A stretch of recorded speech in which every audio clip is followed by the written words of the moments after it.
মইতো আচৰিত পাইছোঁ যে তপন গগৈ ডাঙৰীয়াই নিজে কৈছে নে তেওঁক কোনোবা ক'বলৈ কৈছে, সেইটো মই আচৰিত পাইছোঁ। তেওঁতো নিমাতী কইনা আছিল। আমি তেখেতৰ কেইবাবছৰীয়া ৰাজনৈতিক ইতিহাস দেখিছোঁ। ছাত্ৰ সন্থাত 12 বছৰ আছিল, যোনে নিজৰ ক্ষমতাৰ কাৰণে 12 বছৰ অধিক নাপাতাকে আছিল।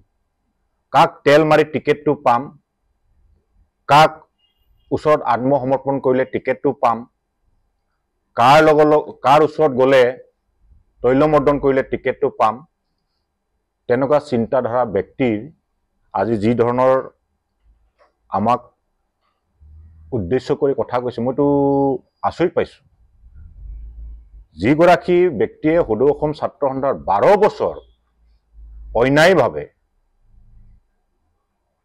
কাৰ্যনিৰ্বাহ কৰিছিল কেৱল নিজৰ স্বাৰ্থৰ কাৰণে, আটাইতকৈ সুবিধাবাদী চৰিত্ৰৰ সদৌ অসম ছাত্ৰ সন্থাৰ ইতিহাসত তেনেকুৱা সাধাৰণ সম্পাদক আমি দেখাই নাই। কেৱল নিজে বিধায়ক মন্ত্ৰী হ'ম বুলি আচুৰ অধিৱেশন 12 বছৰ নপতাকে থকা ব্যক্তিজন কোন? এইটো তপন কুমাৰ গগৈ ডাঙৰীয়া।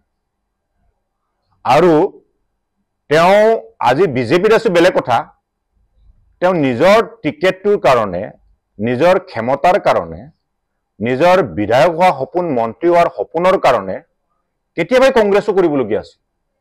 কেতিয়াবা কংগ্ৰেছৰ ওচৰত, কেতিয়াবা বিজেপিৰ ওচৰত, কেতিয়াবা এজিপিৰ ওচৰত দৌৰাদৌৰি কৰি থকা মানুহ। তো আমিতো জানো তেখেতৰ বিষয়ে। গতিকে তেওঁ 2 বছৰ মন্ত্ৰী হৈ থাকোঁতে কি কি কৰিছে আমি দেখিলোঁ নহয়। 2 বছৰ মন্ত্ৰী হৈ থাকোঁতে APDCLত কিমান কি কেলেংকাৰী আজি গাপ মাৰি আছে, এই কথাটো আমি নজনাকৈ থকা নাই।